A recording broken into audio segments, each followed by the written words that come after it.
네, 예수 그리스도를 따르는 하나님의 사람들 누구에게나 우리 말씀을 사모하시고 그리스도인들이라면 자신에게 각자 큰 영향을 준 성경 속의 인물들이 분명히 한 명씩 있을 것인데 오늘 말씀에 나오는 아브라함이 저에게는 굉장히 제 믿음과 신앙의 중요한 기점이 되는 이제 성경 인물이거든요. 왜냐하면 아브라함을 통해서 저의 믿음이 완전히 새롭게 되어졌기 때문입니다. 오늘 말씀을 좀 이해하기 위해서 좀 성경 배경을 좀 말씀드리면 좋겠는데요.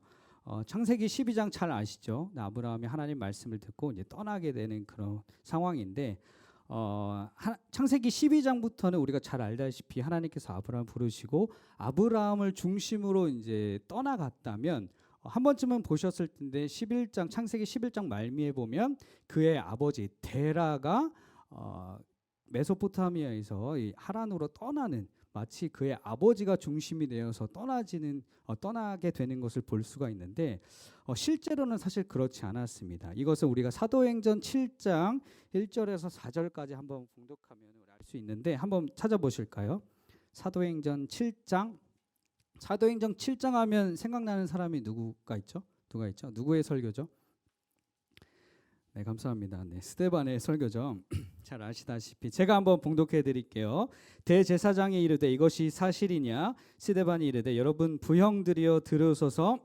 우리 조상 아브라함이 하란에 있기 전 메소포타미아에 있을 때에 영광의 하나님이 그에게 보여 이르시되 내 고향과 친척을 떠나 내가 내게 보일 땅으로 가라 하시니 아브라함이 갈대아 사람의 땅을 떠나 하란에 거하다가 그의 아버지가 죽음에 하나님이 그를 거기서 너희 지금 사는 이 땅으로 옮기셨느니라. 아멘.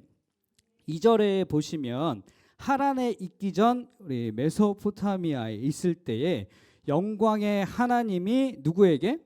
아브라함에게 나타났다고 얘기하고 있습니까? 그러니까 메소포타미아에 있을 때 하나님의 그 영광이 아브라함에게 임했는데 그 하나님의 영광을 잊고 나서 그의 아버지가 전체 가정을 데리고 떠나는 그런 장면입니다.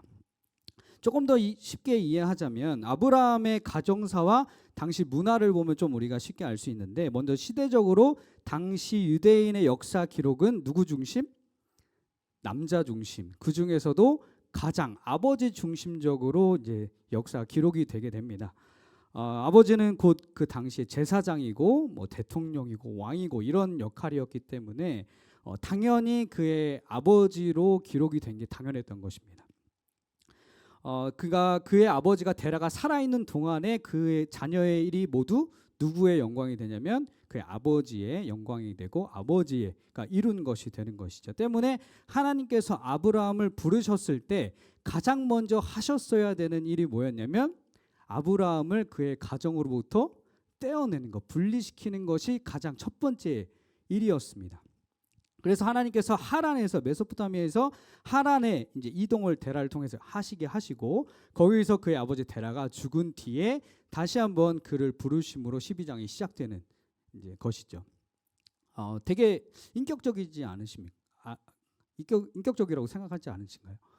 하나님께서 강권적으로 야 나와 이렇게 하실 수 있는데 그가 자라서 장성한 분량이 돼서 가정을 이루고 이럴 때까지 기다리시다가 때가 돼서 거기서 따로 부르셔서 이제 믿음의 길을 갈 수 있도록 인도하셨던 것이죠. 하나님께서 우리를 부르실 때도 그러실 거라고 생각을 합니다. 근데 이제 왜 이제 아브라함이었냐 여러 가지 생각할 수 있는데 그 아버지 데라의 시대는 뭘 섬겼던 시대냐면 바벨탑을 섬겼던 시대이고 문화적으로나 시대적으로나 하나님의 존재를 전혀 몰랐던 시대였기 때문에 그 다음 죄의 어떤 시대가 아니라 그 다음 세대를 부르실 수밖에 없었고 그 중에 하나가 아브라함이었던 것이죠. 그렇기 때문에 아브라함의 떠남은 곧 믿음의 역사가 시작됨을 의미합니다. 그리고 그의 본토 아버지 집과 친척들과의 그 족장적 삶에서 벗어난다는 것은 완전히 새로운 삶으로 하나님께서 인도하시기 시작했다라는 것을 알 수 있는 것이죠. 우리들도 하나님을 만나고 믿음의 길을 시작할 때 이 마음가짐 다르잖아요. 영혼이 새롭게 되고 뭐 세례를 받을 때도 우리 마음가짐 달라지고 이런 것처럼 완전히 그 전에 가졌던 어떤 속세적인 세속적인 그 생각들, 가치관들을 좀 내려놓게 되고 성경 말씀을 붙잡고 나아가게 되잖아요. 그 마찬가지인 것이죠. 오늘 1절 말씀 보시면 여호와께서 아브라함에게 이르시되 너는 너의 고향과 친척과 아버지의 집을 떠나 내가 너에게 보여줄 땅으로 가라. 여기서 가라라는 이제 히브리적 단어는 해석을 하면 떠나서 다시 돌아가지 않는다라는 의미를 내포하고 있는데 완전한 분리를 의미합니다. 그래서 저는 개인적으로 믿음이라는 것은 떠나감에서 시작된다고 믿는데요. 제가 누구에게나 죄의 자리에서 떠나감으로, 하나님 몰랐던 자리에서 떠나감으로, 하나님과 무관했던 그 삶에서 떠나감으로 믿음의 여정이 시작된다는 것이죠. 그렇다면 아브라함은 어떻게 그 믿음의 여정을 끝까지 완주할 수 있었을까요? 오늘 아브라함을 통해서 말씀하시는 주님의 음성이 들려지고 우리의 믿음이 새롭게 되어지는 귀한 시간이 되기를 축복합니다. 아브라함을 우리는 믿음의 조상이라고 부르잖아요, 그렇죠? 근데 저는 이제 아브라함이라는 존재를 이제 나중에 이제 공부를 하게 되면서 늘 궁금했던 게 있습니다. 여러분들도 궁금했을 텐데 하신 분이 있었을 텐데 아브라함이 이제 믿음이 생겼을 때 그 믿음의 상태가 도대체 어느 정도였을까? 그렇잖아. 믿음의 조상이니까 쉽게 이제 어릴 때 생각하기로는 시작부터 달랐을 것이다. 뿌리가 달랐을 것이다. 뭐 우리가 흔히 얘기하는 금수저처럼 영적 믿음의 금수저여가지고 시작부터 달랐을 것이다라는 것을 우리가 먼저 이렇게 좀 1차원적으로 생각할 수 있지만 말씀을 잘 아시다시피 보다 보면 아브라함이 얼마나 연약한 존재였다는 것을 계속 발견할 수 있잖아요. 그렇기 때문에 저는 이제 아브라함을 볼 때 처음에는 이제 그렇게 생각을 인식하고 아브라함 말씀을 통해서 보면은 정말 다른 것이 하나도 없구나. 우리도 아브라함처럼 좀 부르심을 받을 수 있고 떠날 수 있고 이런 것들 늘 생각했던 것 같아요. 그렇게 생각하면서 사역하는 와중에 오늘날 이 12장 말씀이 저에게 굉장히 큰 영향을 주었던 말씀이었던 것이죠. 그 아브라함의 연약한 모습을 보여지는 그 장면들이 몇 가지가 나오는데 오늘은 크게 두 가지를 좀 봤으면 좋겠는데 처음에 기근을 만났을 때 아브라함이 이제 하란에서 가나안 땅으로 이제 가잖아요. 가나안 땅에서 이제 자연적 기근이 발생합니다. 그래서 아브라함이 어디로 떠나냐면 애굽으로 이제 내려가게 되는데 거기서 아브라함이 애굽에서 경험을 통해서 배운 교훈이 두 가지가 있습니다. 첫 번째는 뭐였냐면 두려움이었습니다. 두려움. 어떤 두려움이었을까요? 그 믿음의 길에는 언제나 이제 공격들이 있잖아요, 그렇죠? 근데 아브라함이 처음에 이제 믿음의 여정을 떠나고 가나안 땅에 딱 갔는데 이제 먹을 게 없는 거죠. 기근이 발생해 있고 막다들에 좀 살 수가 없기 때문에 애굽으로 내려갔는데 풍요로운 애굽으로 내려갔는데 그때 무엇을 느꼈냐면 두려움을 느꼈는데 어떤 두려움이었냐면 영적 두려움을 느끼게 됩니다. 본인도 몰랐겠죠. 이게 도대체 무슨 마음이지, 어떤 두려움이지. 우리가 뭐 경험하는 우리가 뭐 다 경험하셨을 수능 보기 전에 그런 그 단순한 그런 떨림 말고 내가 이거 원인을 모르겠고 뭔가 깊은 뭔가 어둠 두려움인데 이걸 내가 어떻게 해결할 수 없는 듯한 그 느낌 아시죠? 그것을 이제 경험하게 됩니다. 근데 아브라함이 왜 두려움을 느꼈냐면 그게 이제 쉽게 표현을 하면 영적 이질감을 느꼈던 것이거든요. 여러분들 중에도 영적 이질감을 좀 민감하게 느끼시는 분들이 있습니다. 마치 내가 죄의 자리에 뭔가 가거나 안 좋은 영향을 끼치는 자리에 가면 민감하게 반응하는 것이죠. 나 여기 있으면 안 되겠다 해서 이제 그 자리를 떠나거나 우리 목사님 계속 말씀해 주셨던 것처럼 유튜브를 막 이렇게 안 좋은 것들은 이렇게 넘긴다거나 이런 것들 민감하게 반응하신 분들은 이렇게 행동을 하시잖아요. 근데 아브라함에게 없었던 것이 있었는 게 뭐냐면 사상적으로 애굽에 내려가면 본인이 하나님으로부터 부르심을 받았지만 가나안 안에 있는 하나님이라고 생각했던 것이죠. 그래서 애굽으로 가면 애굽의 신이 본인을 지켜줄 것이라는 생각이 그의 문화와 사상 가운데 있었던 것입니다. 담임 목사님께서 저번에 모세 설교하실 때 애굽의 어떤 최고의 신이 뭐라고 했죠? 물의 신이라고 했잖아요. 태양 신이 아니라 물의 신이라고 했는데 그런 것들을 이제 생각하면서 내려갔겠죠. 그런데 내려갔는데 하나님의 부르심을 받고 반응했던 사람이었기 때문에 영적 이질감을 바로 느꼈던 것입니다. 오해하지 마셔야 될 게 뭐 교회 생활을 하면 뭐 이렇게 하나님의 길 아니면은 길이 아니게 아니라 하나님의 부르심에 응답하는 삶과 그렇지 않은 삶이라고 생각하시면 됩니다. 아브라함이 기근 때문에 애굽으로 갔을 때 그가 버리지 못한 그 사상들을 하나님께서 먼저 깨부시기 시작하셨던 것이죠. 저는 오늘 우리 조이풀 교회 공동체가 이 영적 이질감에 대해서 좀 민감한 공동체였으면 좋겠습니다. 이 영적 이질감을 느끼지 못한다면 하나님의 말씀이 아니라 하나님의 인도하심이 아니라 나의 경험과 나의 판단과 사상들이 먼저 앞서게 되고 결국 그 끝에는 영적 두려움이 남아 있다라는 것을 우리가 기억했으면 좋겠고요. 이것을 아브라함이 애굽에 가서 경험했던 교훈으로 얻었던 첫 번째였던 것입니다. 믿음의 크기가 삶의 한계를 만들어내게 되는 거 여러분 경험하시죠? 아브라함의 믿음은 시작이 좋았지만 그가 믿음의 조상의 칭호가 붙기까지는 진짜 연약함들이 많았습니다. 아까 말했던 뭐 기근도 있고 그 다음에는 또 뭐가 있죠? 자신의 아내를 왕에게 누이라고 속이면서 전 이걸 딱 봤을 때 나는 적어도 아내를 팔진 않았겠다. 감히 지금 시대에 있을 수 있는 이제 언행인가라는 생각을 하게 되는데 사실 이제 계속 말씀을 보고 그 문화를 생각해 보면 그런 생각들이 좀 경솔한 생각이라고 좀 볼 수 있는데 그 믿음의 크기가 좋아지면 질수록 그 세상의 크기가 넓어지는 이상한 경험도 우리가 늘 하면서 살잖아요. 아브라함이 하나님을 놓치는 순간마다 그랬던 것인데 아까 말했던 그의 사상 내려가면은 애굽 신이 지켜줄 것이다. 그러면서 믿음이 작아지면서 세상이 커 보이니까 그의 생명조차 애굽 왕이 애굽의 신이 붙들고 있다라고 그냥 자연적으로 생각했던 것이죠. 이것을 하나님께서 부셨던 것이고 그 뒤에 다시 정신 차리고 가나안으로 올라갑니다. 그때 경험했던 두 번째 교훈이 뭐였냐면 하나님의 보호하심이었습니다. 애굽에 가서 영적인 이질감, 두려움을 경험하고 이게 하나님과 멀어지면 이런 것을 경험하는구나. 그리고 다시 가나안으로 돌아갈 때 하나님의 보호하심을 경험하게 되면서 완전하신 하나님이 어떤 분인지 이제 경험하게 되는 시간들이었던 것이죠. 믿음의 길을 살아가는 사람들이 세상 속에서 불편함이 많다는 것은 너무나 당연한 것입니다.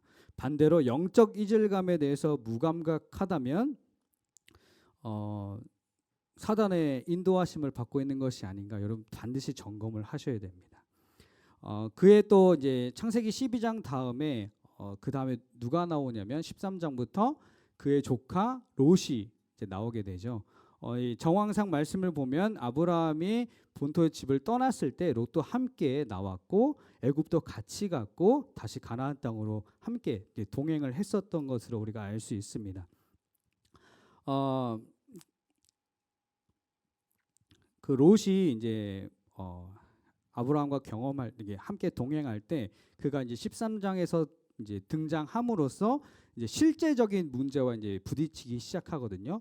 왜냐하면 이제 우리가 말씀을 한번 봤으면 좋겠는데 13장 창세기 13장 5절에서 9절 말씀입니다. 제가 한번 봉독해 드릴게요. 아브라함의 일행 롯도 양과 소와 장막이 있으므로 그 땅이 그들이 동거하기에 넉넉하지 못하였으니 이는 그들의 소유가 많아서 동거할 수 없었음이니라. 그러므로 아브라함의 가축의 목자와 롯의 가축의 목자가 서로 다투고 또 가나안 사람과 브리스 사람도 그 땅에 거주하였는지라. 아브라함이 롯에게 이르되 우리는 한 친족이라 나나 너나 내 목자나 너의 목자나 서로 다투게 하지 말자. 내 앞에 온 땅이 있지 아니하냐. 나를 떠나가라. 내가 좌하면 나는 우하고 내가 우하면 나는 좌하리라.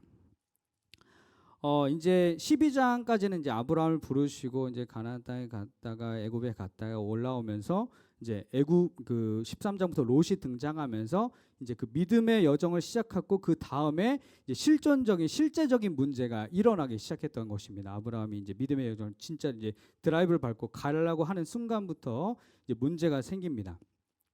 아브라함의 그 아브라함 부자였잖아요, 그렇죠? 아브라함의 가축을 담당했던 목자와 함께 동행했던 조카의 롯의 가축을 담당했던 그 목자가 이제 다투게 됩니다. 말로 이제 뭐 이래라 저래라 뭐 이렇게 뭐 그런 언쟁 정도여서 기록되진 않았겠죠, 그렇죠? 완전히 부딪혀서 우리가 잘 알다시피 이제 나눠질 정도로 이제 문제가 컸던 것 같습니다.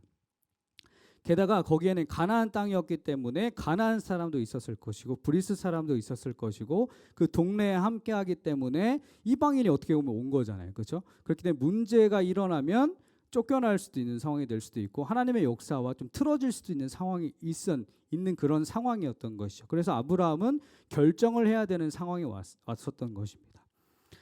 히브리 성경에는 해석하면 어떤 뜻이 나와 있냐면 제발 원컨대 우리가 다투지는 말자. 굉장히 정중하고 정제된 말투로 이제 롯에게 얘기하는 거예요. 막 이렇게 싸우고 있으면 야야 우리 너 이런 게 아니라 우리가 가족이니까 이렇게 싸우지는 말자라고 정중하게 표현을 했던 것이죠. 그리고 아브라함은 좌우 어느 쪽이든지 한쪽을 정하면 반드시 떠날 것이다. 그리고 히브리 성경에도 네가 떠나면 난 여기 있고 네가 안 떠나면 내가 떠나겠다. 이게 아니라 네가 이쪽을 가면 나도 저쪽으로 떠날 것이다. 이게 완전하게 갈라지게 이제 써져 있거든요. 네가 남으면 내가 떠나고 이런 게 아니라 완전히 좌우로 갈라지는 것을 제안했던 것입니다. 그런데 우리 생각해 보면 만약 롯이 우리가 이 이야기는 다 알잖아요. 소알 땅이 소돔 땅이 고모라 땅이 있고 요단을 딱 보면서 가나안 땅이 있고 근데 만약에 롯이 가나안 땅을 선택했다면 이 역사가 틀어질 수 있는 거잖아요, 그렇죠? 하나님 가나안 땅으로 인도하실 거라고 말씀을 하셨고 언약을 하셨는데 아브라함의 이제 성급한 제안 때문에 롯이 만약에 가나안 땅을 선택했다면 좀 문제가 생길 수 있는 상황이었던 것입니다. 어떻게 생각해 보면. 그런데 아브라함이 이것을 알고 제안했는지 모르겠지만 여기서 믿음을 선택한 사람과 그렇지 않은 사람의 모습이 완전히 이제 극명하게 갈리는 것을 우리가 발견할 수 있는데 다시 한번 창세기 13장 10절에서 13절 한번 보겠습니다. 제가 봉독해 드릴게요. 이에 롯이 눈을 들어 요단 지역을 바라본즉 소알까지 온 땅의 물이 넉넉하니 여호와께서 소돔과 고모라를 멸하시기 전이었으므로 여호와의 동산 같고 애굽 땅과 같았더라. 그러므로 롯이 요단은 온 지역을 택하고 동으로 옮기니 그들이 서로 떠난지라. 아브라함은 가나안 땅에 거주하였고 롯은 그 지역의 도시들에 머무르며 그 장막을 옮겨 소돔까지 이르렀더라. 소돔 사람은 여호와 앞에 악하며 큰 죄인이었더라. 선택권을 먼저 얻은 롯은 요단 온 땅을 봅니다. 그는 세상의 풍요로움을 선택하게 되죠. 그가 보기에 그곳은 여호와의 동산 같이 보였다라고 말씀하는데 저는 사실 이제 되게 의문이 많았어요. 롯은 여호와의 동산을 본 적이 있나? 근데 왜 여호와의 동산 같다고 했을까? 이런 걸 이렇게 표현했다는 것을 우리가 보면은 롯도 어느 정도 믿음이 아예 없진 않았던 사람이었겠구나라는 것을 볼 수 있는데 그래서 저는 이 말씀을 보면 이제 롯이 선택한 것이 우리가 늘 선택하는 것과 좀 비슷하지 않은가라는 생각을 좀 많이 하게 됩니다. 때때로 우리는 우리가 경험한 최고의 것을 하나님의 나라, 천국 같다라고 표현하죠. SNS 보면은 요즘에는 천국보다 극락이라는 표현이 많이 나오는데 뭐 크리스찬이든 그렇지 않든 이제 막 극락이라는 표현을 많이 쓰더라고요. 그의 믿음이 어디에 있는지 혼동스러울 때가 많은데 애굽에서 롯은 영적 이질감이 아니라 동질감을 느꼈던 것 같아요. 그죠? 아브라함과 롯이 함께 애굽에 내려갔는데 아브라함은 영적 이질감을 느꼈고 롯은 동질감을 느꼈던 것 같습니다. 어쩌면 아브라함을 떠나 애굽에서 나오는 것을 굉장히 아쉬워했었는지도 모릅니다. 우리가 경험한 최고의 어떠한 경험이 하나님의 나라의 것이라고 정말 자신 있게 얘기할 수 있을 때가 얼마나 될까요? 물론 예배드리고 기도할 이런 거 말고 우리가 밖에서 살아가면서 사람은 누구나 자신이 보기에 아름답고 좋아 보이는 것을 쫓아가게 되어 있습니다. 롯에게는 애굽이 그랬던 것 같고, 그래서 그 세상의 아름다움에 반응을 했고, 믿음의 길을 함께 가던 롯은 결국에는 세상을 선택하는 결과를 낳게 되죠. 9절에서 네가 좌를 선택하면 나는 우로 갈 것이고 네가 우로 선택하면 나는 좌를 갈 것이다라는 이 아브라함의 고백은 사실 애굽에서 본인이 경험한 거 있죠. 생명이 하나님에 있고 나를 보호하시는구나. 이것을 전제로 하게 되는 제안이었던 것이죠. 그냥 무턱대고 이제 제안을 했던 것이 아니라 그 두 가지를 경험한 이후에 하나님이 나를 인도하시는구나라는 것을 확신하고 본인 마음 가운데 새겨졌을 때 이 제안을 했던 것입니다. 저는 여기서 아브라함과 롯의 차이를 더 말씀을 통해서 발견하게 되는데, 이 차이를 한번 보여주시면 좋겠대요. 창세기 13장 같은 말씀인데 10절과 14절 한 번에 보여주실 수 있나요 혹시? 아까 네, 잘 보세요. 기억하시면 됩니다. 이에 롯이 눈을 들어 요단 지역을 바라본즉 소알까지 온 땅의 물이 넉넉하니. 14절. 네. 롯이 아브라함을 떠난 후에 여호와께서 아브라함에게 이르시되 너는 눈을 들어 너는 너 있는 곳에서 북쪽과 남쪽 그리고 동쪽과 서쪽을 바라보라. 같이 놓으면 좀 더 차이를 알 수 있는데, 차이를 아시겠어요? 어떤 이 표현의 차이가 있거든요. 10절에 보면 이에 롯이 눈을 들어서 바라봅니다. 14절에는 여호와께서 아브라함에게 이르시되 너는 눈을, 하나님이 보라고 하는 데를 보라 하고 롯은 본인이 보고 싶은 데를 보는 것이죠. 이 믿음의 사람과 그렇지 않은 사람의 차이가 여기서 드러나는 것입니다. 말씀에도 볼 수 있듯이 롯은 자신의 안목으로 눈을 들어서 본 땅을 선택하고 그의 결말은 뭐예요? 파멸이었습니다. 주님께서 보여주신 그 땅으로 나아간 아브라함은 그분의 역사와 언약을 성취하는 데에 믿음의 여정을 계속해서 갈 수 있는 선택이 되었던 것이죠. 이것은 곧 믿음의 삶을 살아가는 우리들에게도 실존적인 사례가 되는 것입니다. 제가 도배를 지금 하고 있잖아요. 주중에는 제가 되게 잘하시는 분한테 사실 배웠어요. 1년 동안. 그분은 어디에 가도 계속 와달라고 할 정도로 되게 잘하시는 분이거든요. 근데 그분이 저에게 늘 매일매일 했던 말이 있습니다. 희준아, 도배는 무조건 의심을 해야 돼. 이게 무슨 말이냐면, 도배를 하는 방법이 있는데, 안 궁금해 하실 수 있지만, 이제 도배를 만약에 여기 이렇게 벽지가 발라져 있다. 그러면은 이제 세 가지 방법이 있습니다. 첫 번째는 다 뜯어내는 거예요. 그냥 그 시멘트가 나올 때까지 완전히 다 벗기고 새로 초배를 하고 이제 도배를 정배를 하는 거고, 두 번째는 도배되어 있는데 이 겉지만 떼어내서 이제 붙이는 방법이 있고, 세 번째는 뭐겠어요? 그냥 있는 그대로 그냥 위에다가 갖다 붙이는. 그러면 이제 도배는 보통 아침 8시에 시작해서 보통 아파트 기준으로 5시 전에 끝내야 돼요. 왜냐하면 사람들이 출근하기 전에 우르르 올라가야 되고 퇴근하기 전에 빠져줘야 되기 때문에 그 A2 이 5시까지 이제 꼭 지켜야 되거든요. 그러면은 인간적으로 이제 보면은 이 세 가지 방법 중에 어떤 걸 하고 싶을까요? 도배사로서. 예?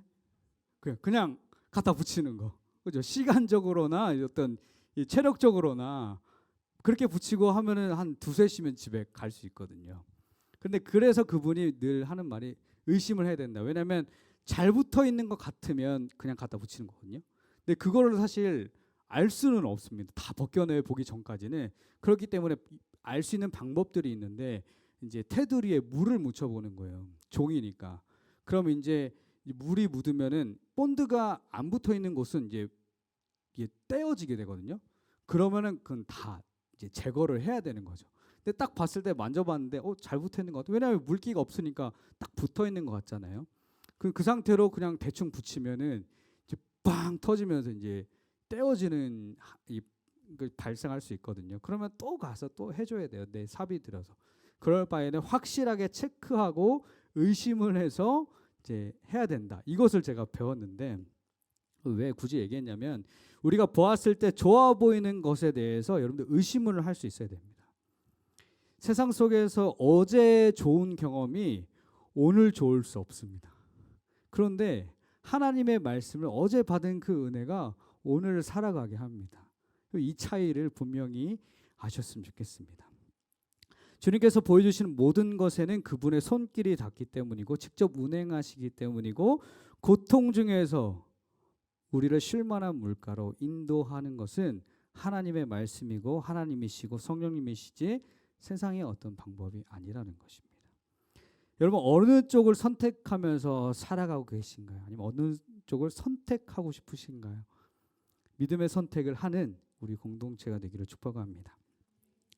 제가 첫째 아이를 우리 민봄이거든요. 사실 봄을 스프링으로 아시는 분이 있는데 하나님을 바라보다 그 봄이에요. 그리고 하나님을 바라보게 하다 그 봄인데 이거 뭐 그냥 얘기한 거고요. 어쨌든 이제 19년 이제 10월 31일이 목요일이었습니다. 그때 제가 이제 아이를 낳았는데 별로 안 궁금하시죠? 그런데 그 다음 주 이제 목요일인 그 다음 주 월요일에 새벽기도 설교였어요. 이건 더 궁금하지 않으시잖아요, 그죠? 그런데 이제 제가 이제 전에 있던 교회는 그 생명의 삶이라는 큐티책 아시죠? 그걸로 그 날짜에 본문에 맞게 설교를 해야 되는 교회였거든요. 그런데 이제 그 목요일에 제가 나왔으니까 목금토 주일 그 전날에 이제 사역 끝나고 이제 저녁에부터 시작해서 밤 뭐 새벽까지 이제 설교를 준비를 하는 거죠.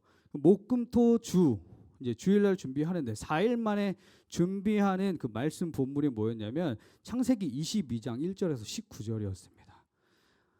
네, 모르시죠? 이삭을 바치는 이제 본문이었어요.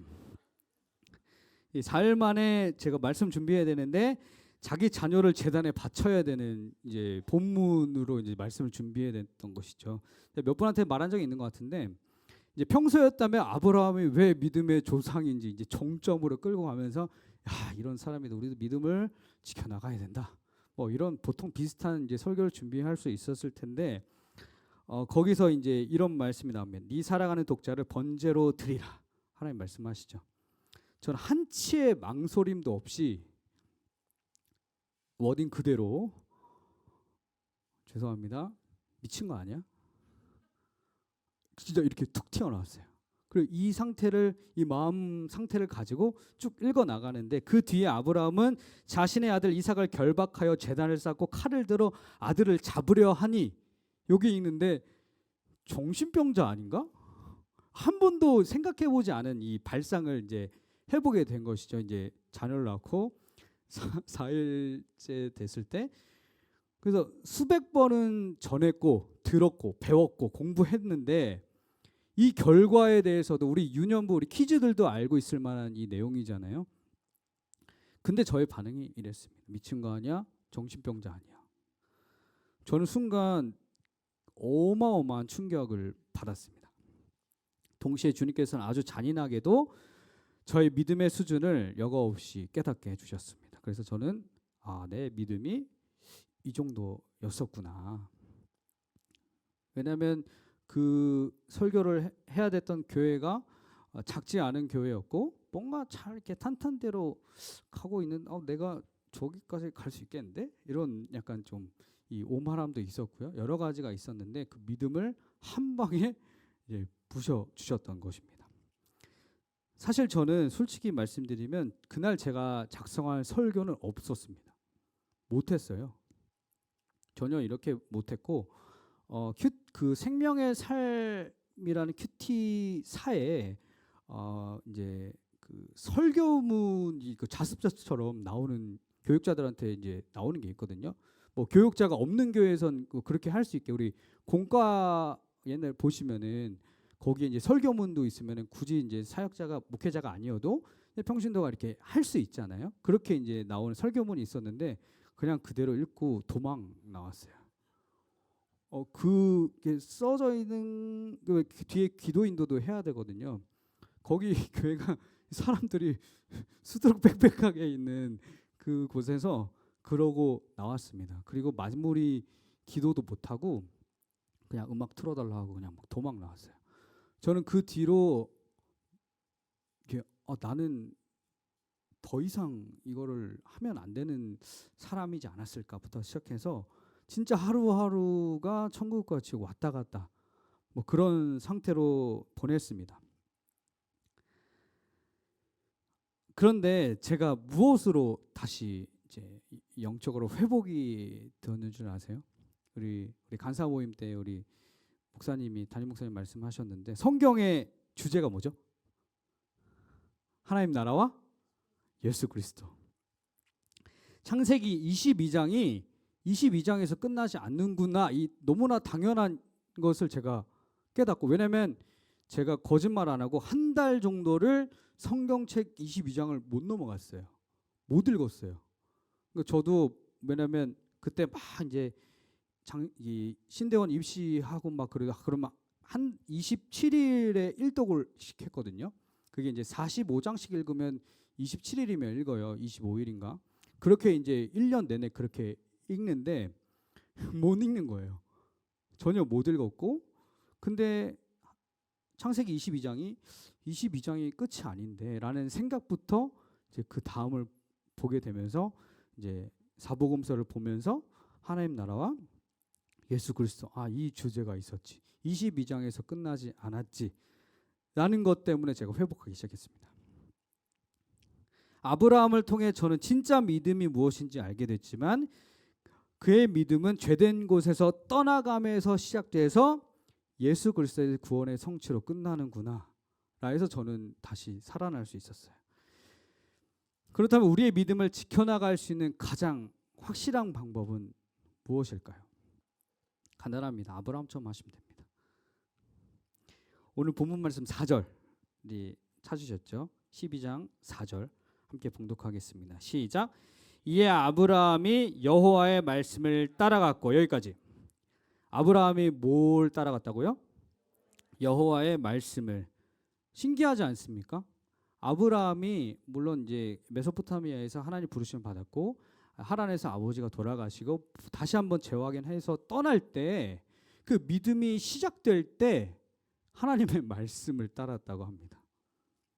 저는 이 포인트가 제 믿음을 새롭게 되어지고 회복이 되어지는데 완전히 바뀌는 데에 가장 중요했던 말씀이었습니다.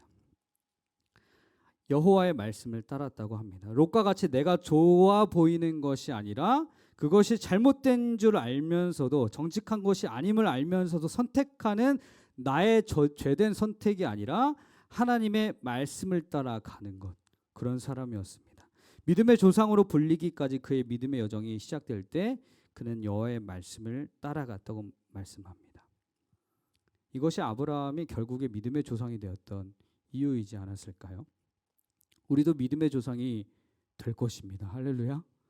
네, 거창하게 생각하실 필요 없습니다. 우리들의 믿음이 어디로 흘러가겠습니까? 우리의 가정, 우리의 자녀, 내가 있는 공동체, 내가 살아가는 삶의 터전.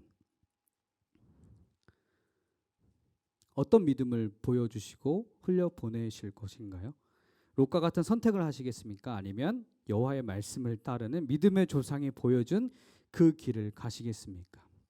하나님 앞에서 당당하실 수 있는 믿음의 선택을 하며 나아가는 우리 조이풀 공동체가 되기를 축복합니다. 제가 유치하지만 한번 외쳐봤으면 좋겠는데 오늘 말씀 제목이 말씀을 따라갔고거든요. 고민을 많이 하다가 해야겠어요. 앞에 각자 이름을 넣어서 한번 외쳐보는 겁니다. 민희주는 말씀을 따라갔고, 네, 잘 들을 거예요, 김다현 씨. 네, 자기 이름을 넣고 뭐 성까지 넣어서 김예슬은 말씀을 따라갔고, 한번 외쳐볼까요? 시작. 민희주는 말씀을 따라, 더 크게 시작. 민희주는 말씀을 따라갔고, 다시 한번 시작. 말씀을 따라갔고, 다시 조이풀은 말씀을 따라갔고, 시작. 풀은 말씀을 따라갔고. 이것이 우리의 믿음을 지켜나가는, 믿음의 삶을 살아가는 방법입니다. 우리가 살아가는 세상은요, 열심히 노력해도 안 되는 세상, 헛수고가 계속되는 세상이 되었다고 합니다. 이번만 그럴까요? 전에도 그랬고요, 앞으로도 그럴 것입니다. 그냥 사람들의 푸념일 뿐이죠. 제가 어느 시대나 문제가 있었고 어느 시대나 전쟁이 있었고 기근이 있었습니다. 제가 군대에서 이제 오늘은 군인이 없지만 군대 이제 다녀오신 분들은 알겠지만 이제 진급을 해야 되잖아요. 2등병에서 1병, 1병에서 상병, 병장 이렇게 하잖아요. 그러면 진급 심사라는 걸 합니다. 이 사람이 그 진급을 하기에 적합한 사람인가? 라는 것을 이제 테스트를 하는데 이제 뭐 그냥 대충 봐도 이제 진급은 되죠. 시간이 지나면 되는 건데 병사들은 거기 이제 공부하라고 책자를 조그만 걸 하나씩 줘요. 요만한 거를. 그럼 거기에 이제 제가 아직도 기억하는 것이 있는데 지금 이제 10년이 넘었으니까 그 10년 전에 쓰여졌던 그 내용이 뭐였냐면 인류 역사에 전쟁이 없었던 날을 더하면 286일인가? 뭐 1년도 안 됐다는 거 제가 기억을 하는데 지금 뭐 좀 더 있을 수 있겠죠. 그럴 정도로 우리가 살아가는 시대는 전쟁의 역사이고 늘 어려움들이 많았고 시험이 있었던 시대입니다. 그렇다고 우리의 삶이 무의미할까요? 그렇지 않습니다. 무의미한 우리의 삶을 가치 있게 만들어 주신 분이 하나님이시고 그것을 우리가 알 수 있는 것들이 바로 말씀입니다. 비록 나아가야 할 길을 보지 못하여서 늘 연약함에 있었던 아브라함이지만 말씀을 따라 말씀에 순종하여 믿음의 경주를 완주했던 아브라함의 그 믿음이 오늘 지금 우리 조이풀교회 공동체 또한 우리의 모든 삶과 생명 주께 있음을 믿음으로 선포하며 나아가는 오늘 저녁이 밤이 되시기를 주님의 이름으로 축복합니다. 말씀을 따라 살아가는 우리들의 인생을 주님께서 끝까지 인도해 주실 것입니다. 할렐루야.